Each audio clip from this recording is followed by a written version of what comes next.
Klepper at the in our National Security Department. He says there is no evidence. It's no different than it was in 2003. You know what I really fear about what's happening here?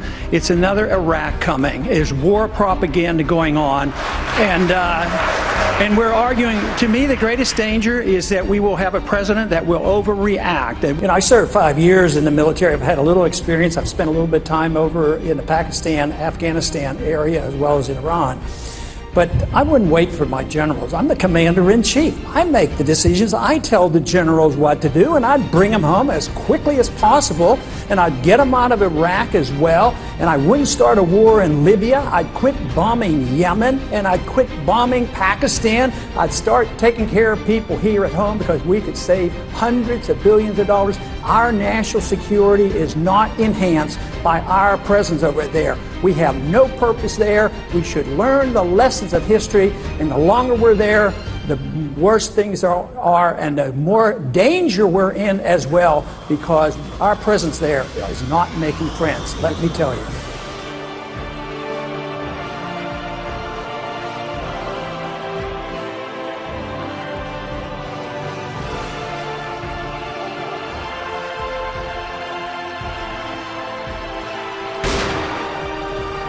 Since the change of the political party in charge has not made a difference, who's really in charge?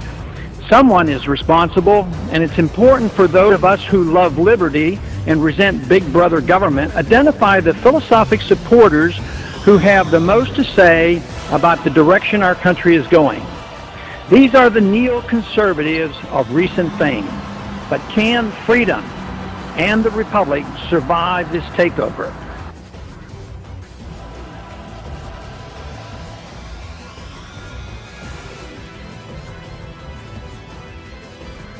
Do you really believe, Congressman, that there was glee in the Bush administration after 3,000 American citizens died?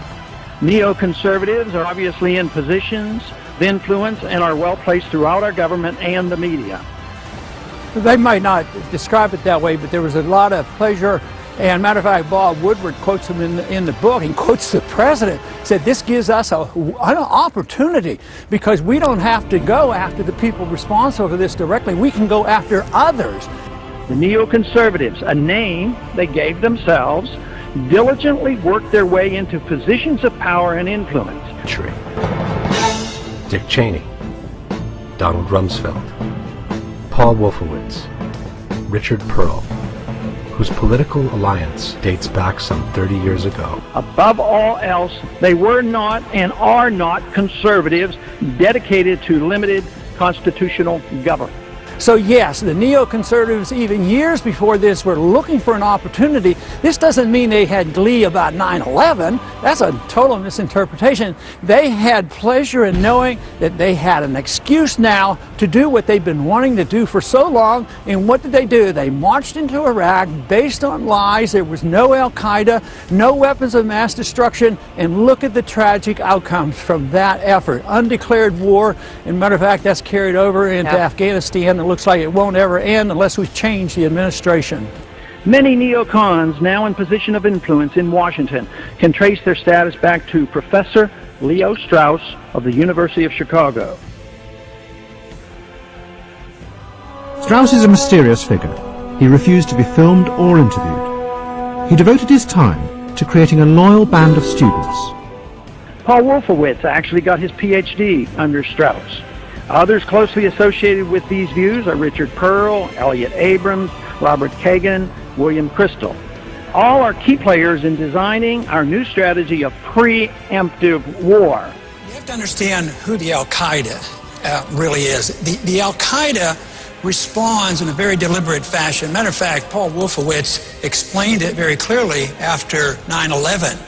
He said that Al-Qaeda is inspired by the fact that we had bases in Saudi Arabia. So if you want to inspire Al-Qaeda, just meddle in that region. That will inspire the Al-Qaeda.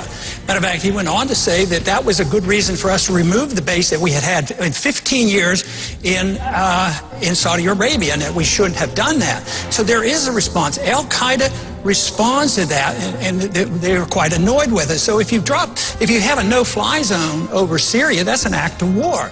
They agree with Trotsky on permanent revolution, violent as well as intellectual. They are for redrawing the map of the Middle East and are willing to use force to do it. They believe in preemptive war to achieve desired ends. They accept the notion that the ends justify the means. They express no opposition to the welfare state. They are not bashful about an American empire. Instead, they strongly endorse it. They believe lying is necessary for the state to survive. They believe a powerful federal government is a benefit. They believe pertinent acts about how a society should be run should be held by the elite and withheld from those who do not have the courage to deal with it.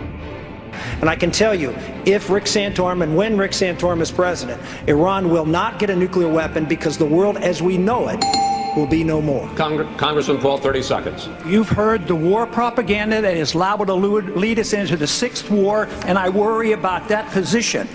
Iran is a threat because they have some militants there.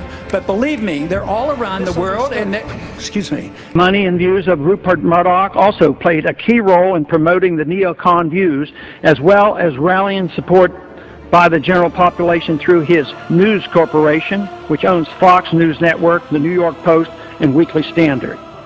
This powerful and influential media empire did more to galvanize public support for the Iraqi invasion than one might imagine.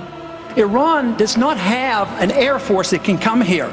They can't even make enough gasoline for themselves. And here we are, building this case up, please. They're building up this case just like we did in Iraq. Build up the war propaganda. There was no Al-Qaeda in Iraq, and they had nuclear weapons, and we had to go in. I'm sure you supported that war as well. It's to note that some large Christian denominations have joined the neoconservatives in promoting preemptive war, while completely ignoring the Christian doctrine of a just war. Neoconservatism is not the philosophy of free markets and a wise foreign policy. Instead, it represents big government welfare at home and a program of using our military might to spread their version of American values throughout the world. Okay. It's time we quit this. It's time. It's trillions of dollars we're spending on these wars. If the neoconservatives retain control of the conservative limited government movement in Washington, the ideas once championed by the conservatives of limiting the size and scope of government will be a long-forgotten dream. We wouldn't have a Federal Reserve System, and we wouldn't be invading the privacy of every single individual in this country with bills like the Patriot Act. We'd have a free society and a prosperous society. Paul 2012! He's very down on it. And in some ways, I see this a little differently, in a different perspective, because I don't see Obama as the problem. I see our problems as, monetary system deficits been run up, economic policies of the last 40 years. Republicans and Democrats have been in charge all that time. So when Republicans have been in charge, we didn't do such a great job, and that's why the independent movement is so strong. That's why there's a Tea Party movement and an Occupy movement, because of this frustration.